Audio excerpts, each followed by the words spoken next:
Là, ce que vous voyez, c'est la fin de mon échange avec Gloria Cabé. On s'était posé pour discuter dans le superbe hôtel Cabane à Paris. Cette chef afro-végane, dynamique et créative, a partagé avec moi son parcours, les voyages qui l'ont amenée à la cuisine et les anecdotes qui ont pimenté sa route. Du Brésil à Dubaï, en passant par Londres, elle traverse les frontières en partageant sa vision avec humilité et détermination. Moi, c'est Sarah. J'ai créé Escale pour aller à la rencontre de profils inspirants, authentiques et nomades. J'adore voyager et je suis fascinée par ceux qui parcourent le monde avec ambition. J'ai voulu créer un cadre intimiste et bienveillant pour les y inviter et mieux comprendre leur évolution via l'itinérance. Entre anecdotes, échecs et doutes, vous découvrirez comment ils surmontent leurs défis et quelle est leur histoire. L'idée, c'est de partager une dose d'inspiration et de motivation et réaliser qu'être nomade ne signifie pas nécessairement être un backpacker. Bienvenue dans Escale. Ou on te définit, je sais pas si c'est les deux, en tant que chef, afro, vegan et nomade. T'as été hôtesse de l'air, t'as fait tes études au Canada. J'ai passé un moment au Canada. Alors que je perde pas tout, t'as vécu au Brésil, t'as vécu à Londres, t'as vécu, j'ai entendu à Atlanta aussi. J'ai passé à Atlanta. Du coup, moi ce que je veux savoir, parce qu'on a toutes les infos comme ça, j'ai fait mes petites recherches, c'est quel est le point de départ. Déjà, ça a été quoi le premier move, on va dire.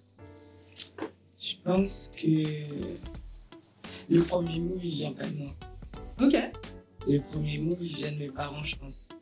Parce qu'eux aussi, ils ont énormément voyagé. Déjà, eux deux, ils se sont rencontrés en Russie. En Russie ? En Russie, ouais, pendant qu'ils faisaient leurs études, pendant les années 70. Et après, ils ont beaucoup bougé aussi. Et même avant d'arriver en Russie, il y a eu du mouvement pour certains. Alors, je pense que le premier move vient de là.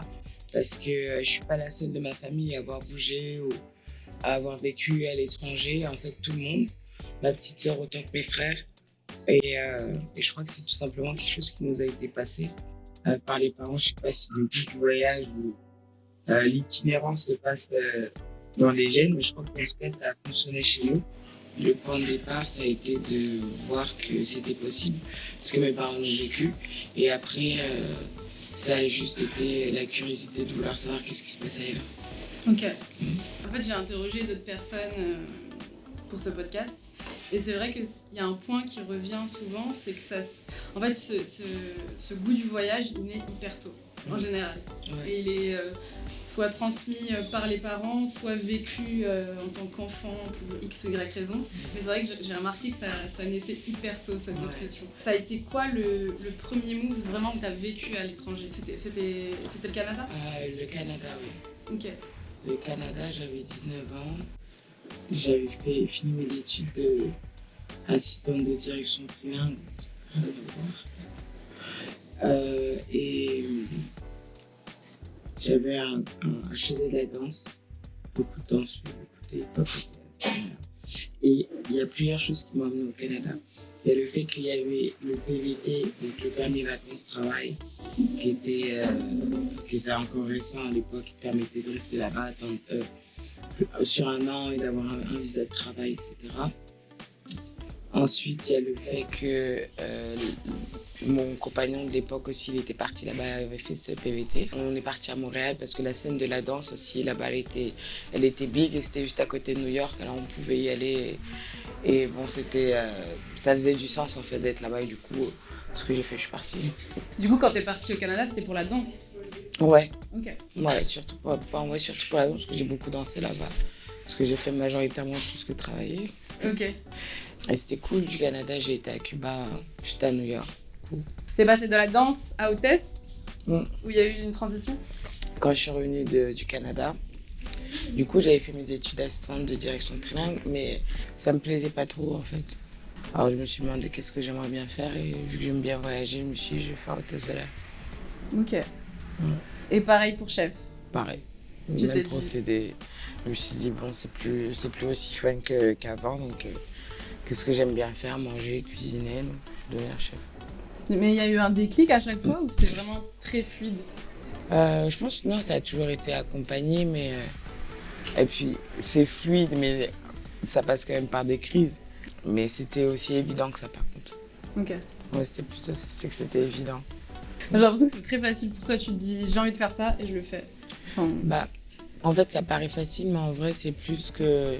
Au bout d'un moment, j'ai aussi décidé d'aborder la vie comme ça et qu'il a fallu même prendre la décision de... En fait, c'est que des choix. C'est que des choix, c'est jamais simple de prendre des décisions, mais il faut le faire. Moi, j'ai du mal à faire des choix, tu vois. Donc c'est un truc, je me dis, waouh. Et c'était quoi ton premier voyage, même hors vivre sur place, vraiment le premier? Où je suis partie toute seule. Ouais. À mes 18 ans, quand j'ai eu mon bac, je suis partie avec une amie. On est parti en Espagne et à Londres.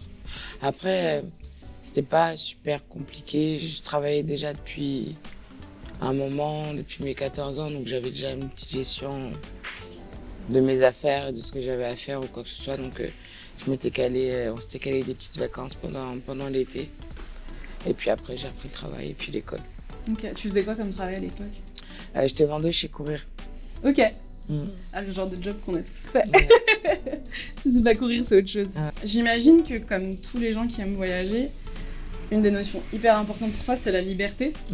C'est quoi ta définition de la liberté? En fait, je sais pas, mais je pense que c'est juste pouvoir se créer des opportunités de faire tout un tas d'expériences, en fait. Que ce soit en sortant de sa zone de confort, en s'affrontant, en écoutant des peurs ou en... Je crois que la liberté, c'est même juste le fait de prendre des décisions. C'est le fait de ne pas aussi subir des choix, en fait, qui sont pas toujours les nôtres. Je crois que la décision de la liberté, c'est juste de pouvoir se créer des occasions. Ok. Ah, t'as raison. De ce que je comprends à ta définition, c'est en vrai, la liberté, c'est vraiment par rapport à soi. Enfin, je veux dire, c'est se libérer même de ses blocages, etc. C'est ça. C'est super... c'est vachement individuel. Je pense qu'on parle vachement de liberté publique et partagée, mais en fait, c'est extrêmement personnel, je trouve. Mon point de vue. Ok. Ça a l'air tellement fluide pour toi, je sais même pas quoi.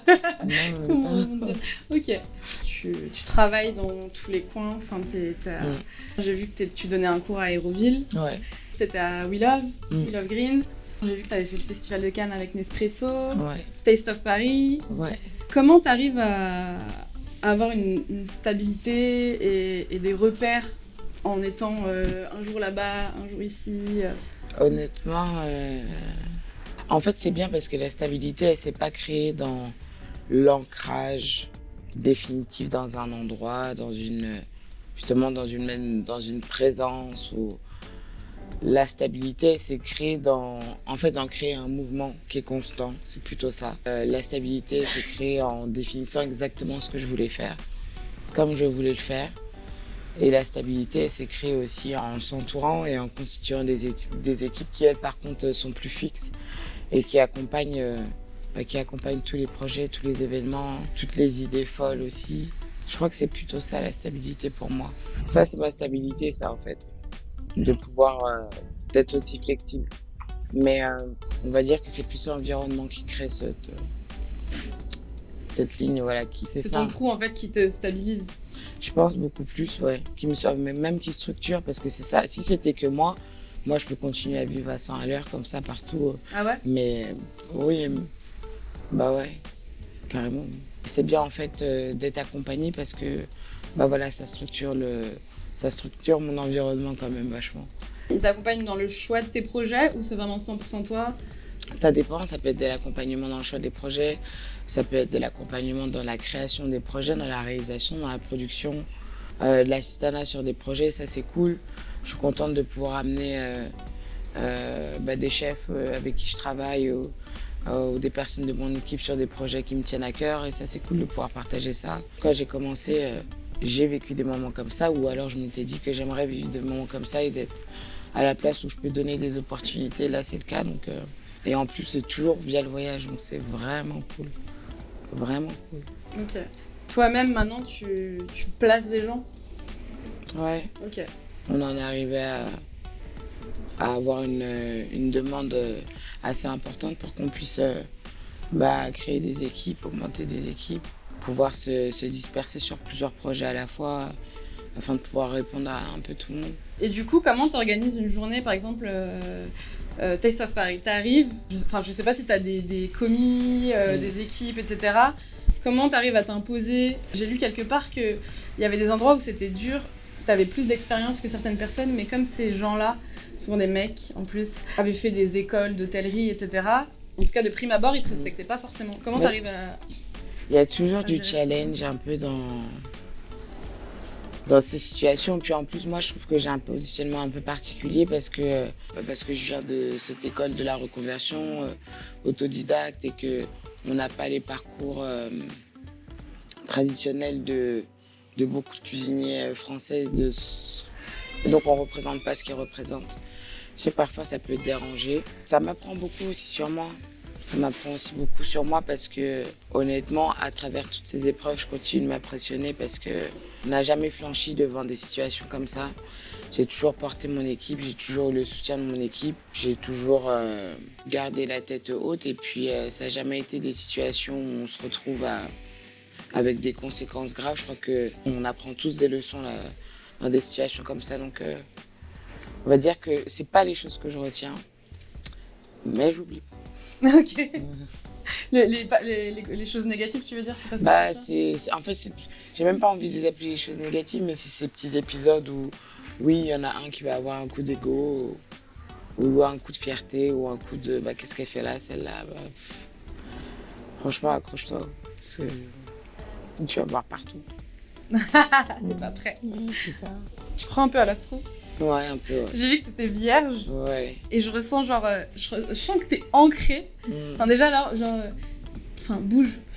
Tu vas faire quoi? Je serai là, je me serai là. Enfin, tu vois, t'as une espèce de stabilité ancrée et on dirait que rien ne peut t'attendre, tu vois. Enfin, en tout cas, tu te laisses pas attendre. En vrai, je suis vierge, j'ai un ascendant lion. Ah. Et après, je pense que c'est l'ascendant qu'on voit à l'extérieur. Alors je pense que c'est ça que tu vois, il y a quelque chose de bien affirmé dans ce que je veux présenter et c'est réel quoi. Quand j'ai commencé l'afro-vegan, ou juste de me lancer dans ça, en plus Karim on pourra en parler, il fait partie des tout premiers à avoir connu ça. En fait je partageais vraiment quelque chose de personnel. Okay.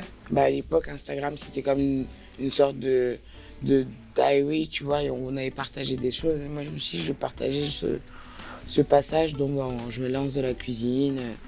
Moi, ce qui me parle, c'est la cuisine afro-végane parce que c'est un message important pour moi que j'ai envie de véhiculer et de partager.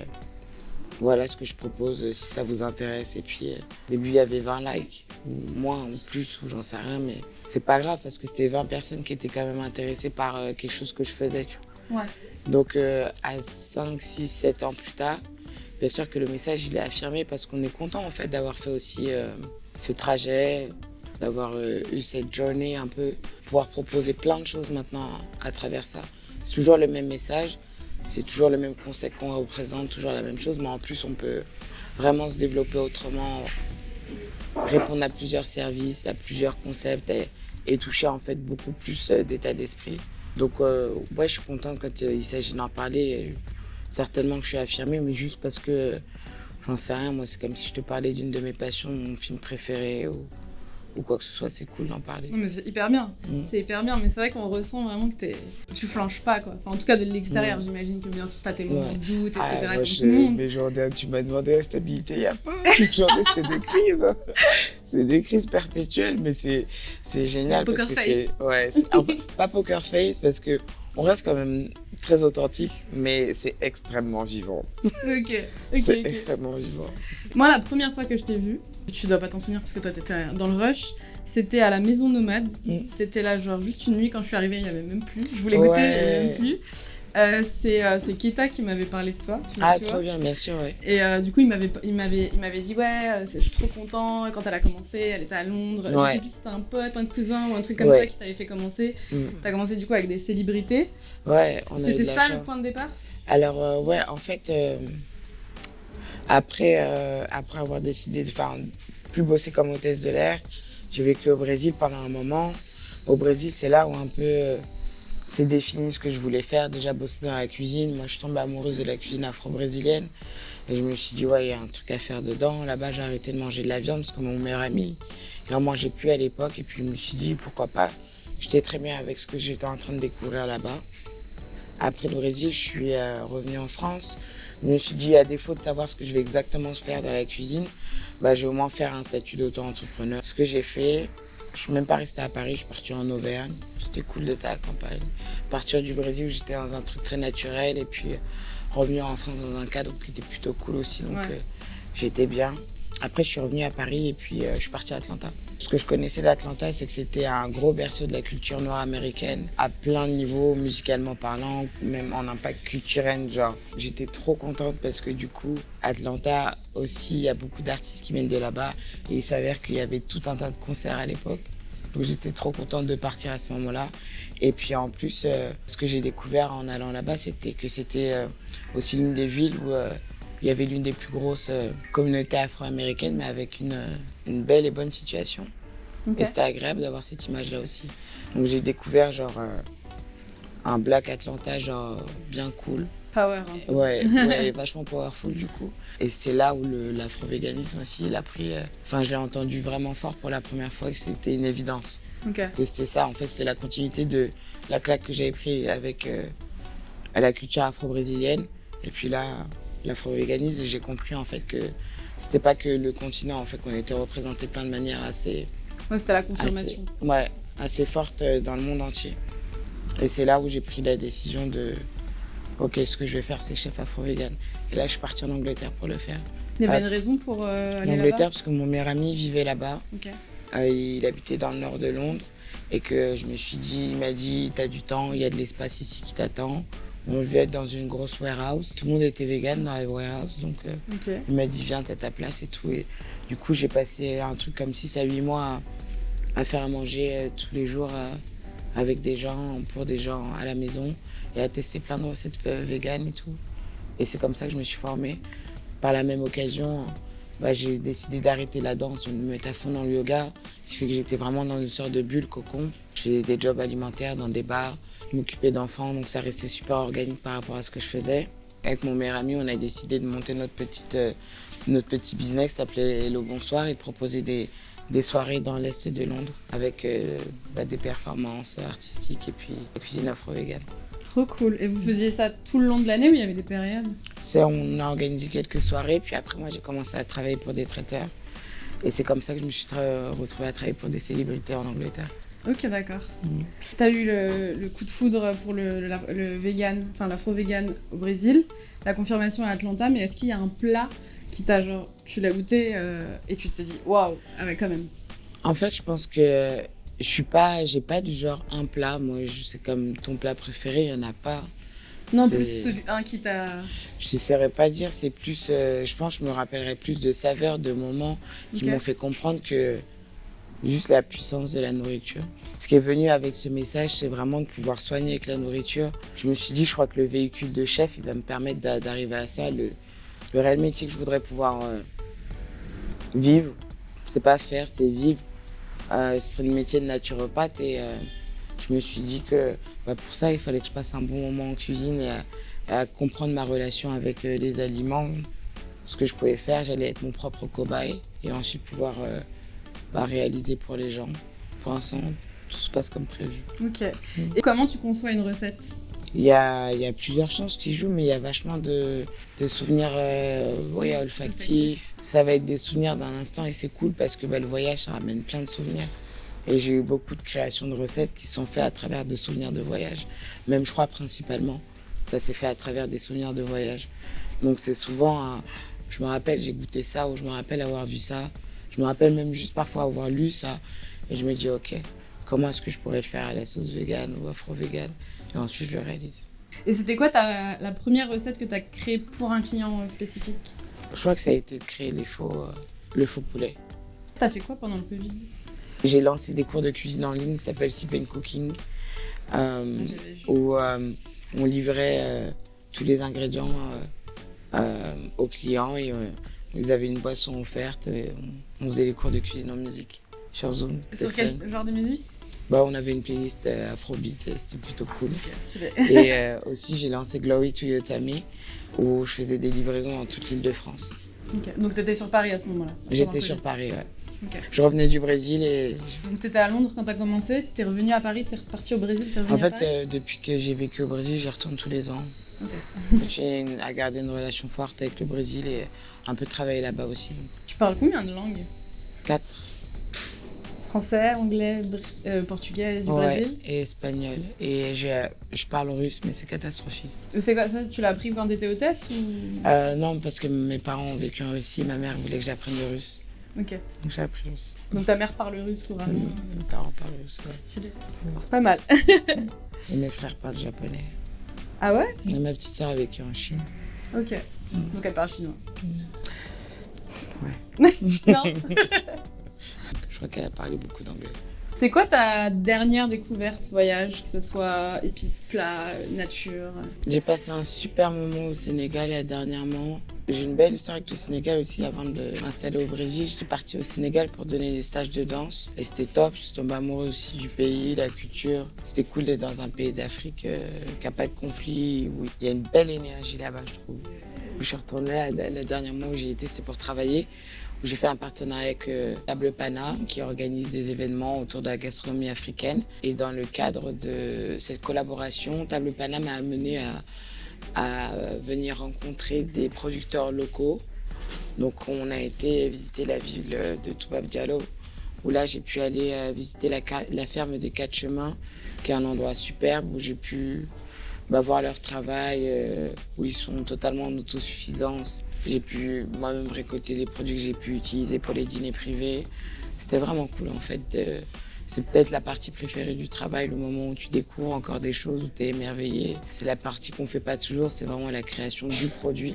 Où on travaille le produit, mais il y a tout le process d'avant. Et là, c'était cool de participer à ça, d'aller découvrir d'autres producteurs locaux, notamment une dame qui faisait des superbes confitures, d'aller au marché pour récupérer les épices. Est-ce qu'il y a une épice ou un légume ou un fruit que tu connaissais pas et que tu as découvert là-bas? Le poivre de Guinée. Je suis tombée amoureuse du poivre de Guinée où je trouve que c'est une saveur un peu comme le chouraï. C'est une sorte d'encens c'est de l'encens qu'on retrouve souvent au Sénégal et ça laisse une odeur en fait qu'on n'oublie pas. Ok. Il y a un goût qu'on n'oublie pas donc ouais, le poivre de Guinée. T'en as ramené? Ouais, j'ai ramené du poivre de Guinée. C'est ma collaboratrice Amine Nadia qui m'en a parlé, qui m'a fait découvrir et qui m'en a offert. Donc, ok. Le but de tes voyages, c'est toujours le travail, du coup, autour de la cuisine, ou est-ce que tu as toujours des voyages juste plaisir? Ouais. J'ai quand même des voyages perso, mais ils sont beaucoup moins importants que les voyages que je fais pour le travail. Mais je suis contente parce que c'était une de mes volontés en me lançant de pouvoir continuer à avoir cette itinérance. Et j'avais peur de me retrouver dans un lieu et de ne plus avoir le temps de bouger, de devoir attendre de cumuler mes 5 semaines de travail, là, de vacances et de pouvoir me déplacer. Alors que là, en fait, j'ai repris la saison des voyages avec Dubaï. J'ai fait 2 voyages là-bas. Je suis partie au Bénin, je suis partie en Espagne, je suis retournée à Dubaï, j'étais en Turquie, au Brésil, au Sénégal. Ouais, c'est pas mal. Ouais, c'est cool. Comment tu arrives à équilibrer ta vie pro et ta vie perso? Est-ce que tu y arrives déjà pour le moment ou pas encore d'ailleurs? J'ai déjà un avantage, c'est que je travaille avec des amis, je travaille en famille aussi, je travaille avec des proches. Moi, j'ai la chance de pouvoir m'entourer que de proches et de bosser avec la famille ou bien des collègues qui sont devenus des amis aussi.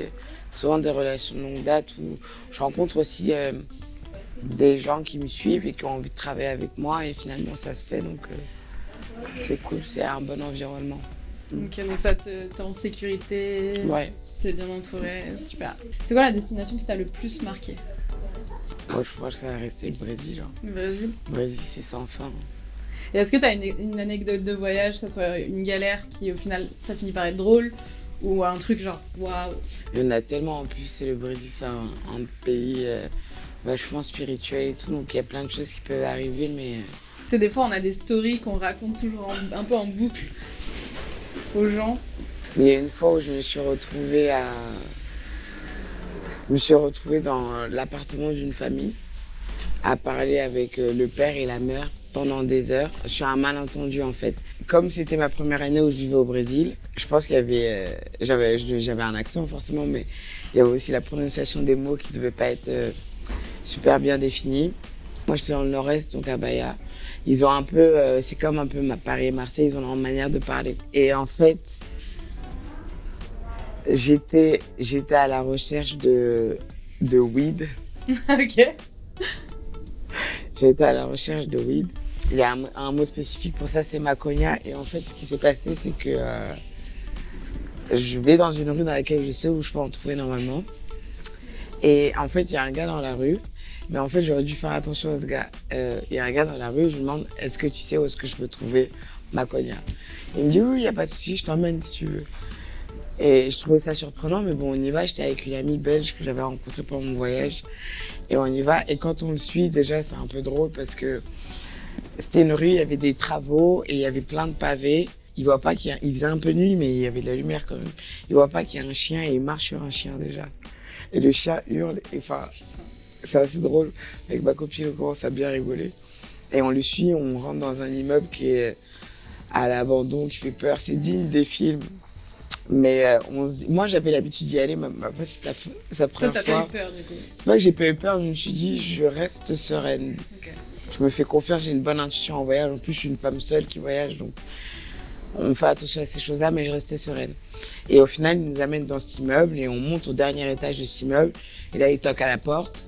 Je reconnais pas la porte, mais il toque à la porte. Et là, c'est une dame qui ouvre la porte, une rasta magnifique. On tombe dans un superbe appartement d'une famille. Et là, ils nous accueillent chaleureusement. Ben, installez-vous les filles, il n'y a pas de souci. Et on les posait, on commence à parler avec la maman. Et elle est super sympa, elle nous montre qu'est-ce qu'on fait là. Du coup, je lui raconte ma vie. Elle me raconte la sienne. C'est une famille de Nigériens qui s'est installée au Brésil il y a longtemps. Okay. Elle me parle de ses fils qui sont dans le rap. Et puis la scène du rap au Brésil, elle était un peu émergente. Il y avait plein d'événements à l'époque où j'y étais, des battles, des cyphers, des contests, il y avait plein de trucs, c'était cool. Et puis moi qui allais pour la danse aussi, c'était trop bien. La scène du hip-hop aussi, elle était émergente, donc il y avait vraiment plein de trucs cool qui se passaient à ce moment-là. J'ai l'impression d'être à, je sais pas moi, à New York dans les années 80. Okay. Et du coup, on parle vachement bien. Et puis ma pote, au bout d'un moment, elle me dit, bon, on va aller manger, on va y aller. Est-ce que tu peux régler ton affaire et tout? Moi, je voulais pas les brusquer parce que c'était cool de parler avec eux. Et du coup, elle me dit, non, t'inquiète pas, mon fils, il va arriver et tout. Je dis, ah bah cool, je me suis dit, c'est son fils qui va s'en occuper. Ouais. Et puis elle me dit, moi, je dois aller au travail, je te laisse et tout. Mais il y a mon mari qui est là aussi. Donc elle part travailler. Et là, il y a le mari, donc le père qui vient. Et là, rebelote, on se remet à parler, raconter nos vies et tout. Et là, ma pote, elle est courte au bout de 15 minutes. Elle dit, bon, Gloria, en fait, faudrait qu'on y aille. Et là, je dis au père, mais du coup, ça se passe comment pour la maconia? Et là, le père, il explose de rire. Parce que, en fait, cette famille, elle vend pas de weed. Il n'y a pas de maconia. Leur fils, dont il me parle, s'appelle Maconier. Du coup, tout le monde pensait que tu venais pour ce gars. Et le gars, en fait, en bas, que j'avais croisé dans la rue, qui était. à qui j'aurais vraiment dû prêter plus attention. C'était un brouillon de rire. En fait, en vrai, il avait un œil là, j'aurais dû me rendre compte. C'était pas le gars à qui il fallait demander un renseignement, mais c'était super drôle. Parce que du coup, il m'a amené chez Maconier. Ouais. T'as fini par... Il est arrivé ou t'es parti avant? Il est jamais arrivé, mais de toute façon, je l'attendais pas. Donc, c'est pas grave. Mais c'était super drôle parce que du coup, on a rigolé avec le père pendant 10 minutes à réaliser la situation. Et je lui dis, mais du coup, vous avez de la weed? Il me dit, bah non. Toi, tu lâchais pas l'affaire. Ah, c'est pour ça que j'étais venue, j'ai passé 1h30 dans un appartement à parler avec eux. Toute une famille en pensant qu'il se passait quelque chose. Et au final, bah non. Et ce qui s'est passé à la place, c'est qu'il m'a donné un petit peu de sa conce. On est reparti avec un super souvenir. Bon, ça va, il en avait quand même. Ouais, mais c'était super drôle. Ouais, j'avoue, c'est drôle. T'es resté en contact ou pas du tout? Ouais, bah je les revois tous les ans. Bah voilà. À chaque fois que je retourne au Brésil, je les revois. Ouais. Ok, putain, c'est hyper drôle. Ouais, c'était cool, c'était vraiment drôle comme histoire. Incroyable. Je vais repasser sur la partie plus taf. J'aimerais bien que tu me donnes une expérience, enfin tes 2 expériences les plus marquantes en positif et en négatif. En cuisine? Ouais. Une de mes expériences les plus marquantes en cuisine et en voyageant, c'est d'avoir bossé à Dubaï, quand même. C'était super impressionnant. J'avais de grandes aspirations pour ce que je voulais faire, mais je pensais pas que je me retrouverais à bosser à Dubaï et d'avoir une équipe de 20-30 personnes à diriger, à former. On a dû former une vingtaine, une trentaine de personnes par chef pour les former sur nos recettes. C'était un gros projet. On a fait partie du premier complexe de restaurants africains au monde pendant l'exposition 2020, enfin 2020 qui était à Dubaï et c'était assez impressionnant. Ils ont recruté dans le monde entier pour ça. Et donc ça, c'était un des souvenirs les plus marquants. Et dedans, il y a du bon et du mauvais. Donc voilà. Dans la même expérience, tu avais du bon. Là, dernièrement, j'ai fait des super trucs. Le fait de pouvoir cuisiner pour Instagram et de présenter oui, j'ai vu. les bouchées un petit peu comme des pièces des œuvres d'art dans le palais Pierre Cardin, les bulles de Pierre Cardin, c'était magnifique. Ça, c'était vraiment, vraiment cool. Et en négatif... Ça n'a pas, en tout cas, ça n'a pas l'air de t'avoir marqué de toute façon. Non, pas comme ça. Il y a toujours des expériences, mais je sais pas si j'ai envie de les garder dans la case négative. Ok. Parce que tu tires à chaque fois un enseignement, tu vois que le positif. Est-ce que tu as eu un échec ou une honte lors d'une presta ou avec un client? Non, mais je regrette d'être passée dans des endroits.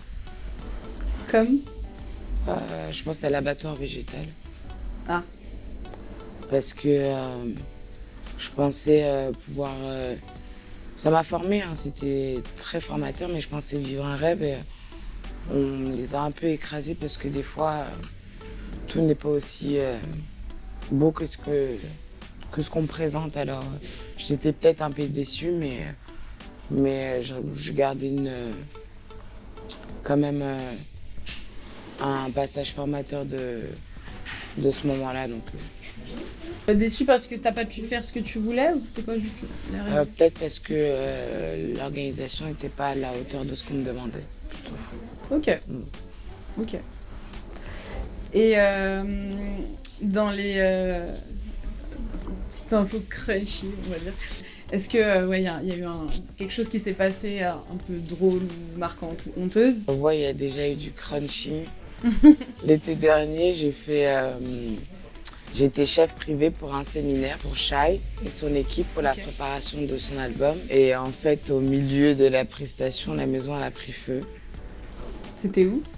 À Aix-en-Provence. Il faisait super chaud, ça a pris feu dans le toit. Moi, je pensais que ça allait s'arrêter pour moi parce que du coup, ils allaient devoir continuer, trouver des solutions. Il y avait l'éventualité qu'ils partent dans une autre ville à Grenoble pour pouvoir continuer. Mais bon, là, c'était plus une villa, c'était un hôtel. Et en fait, ce qui s'est passé, c'est qu'ils m'ont dit non, tu restes avec nous. Parce que ça se passait super bien. Donc du coup, on a dû voyager en pleine nuit, faire 9 heures de route en voiture, je crois.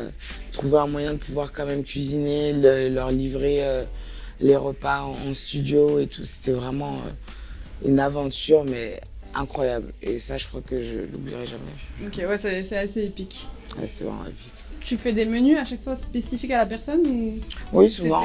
En fait, c'est mes créations que j'adapte sous différentes formes de menus. Il y a des choses aussi qui sont spécifiques aux demandes des clients, etc. Mais c'est toujours beaucoup de fun et j'aime beaucoup parce que c'est souvent des expériences nouvelles que de goûter à l'afro-véganisme et c'est constamment des bons retours. Okay. Même pour des gens qui ne connaissaient pas du tout. C'est vraiment cool. Tu les éduques un peu Ouais, il y a un échange en tout cas. Ok. Est-ce que tu aurais un conseil pour quelqu'un qui te suivrait, qui te découvrirait et qui voudrait faire comme toi? En fait, j'ai toujours la même chose. Je conseille aux personnes de foncer et de réaliser leurs rêves. C'est un peu ce dont on parlait au début. La vie, elle est faite de choix. Il faut faire les bons choix pour soi et pourquoi pas se permettre de vivre ses rêves. Et oui, cette idée folle, elle peut prendre vie. Oui, cette peur qui t'anime, en fait, ça peut être un sacré moteur. Oui, s'il faut, on n'a qu'une occasion de vivre toutes ces choses sous cette forme-là, donc il faut le faire. Ok, donc oui au final. Est-ce que tu penses à une personne que je pourrais inviter pour un prochain épisode? Ouais, je pense à Ménélique de Crispy, Crispy Paris, qui est aussi un globetrotter qui barotte pas mal. On s'est retrouvés d'ailleurs ensemble on était ensemble à We Love, mais on a bougé ensemble en Espagne l'hiver dernier. On s'est fait une grosse session de cuisine dans les hauteurs de Malaga, c'était vraiment cool. Ok. Ménélique, Crispy Paris. Ok, ça marche. Ouais. Je le garde en tête. Cool. Ah, j'ai une dernière chose, parce que j'y pense.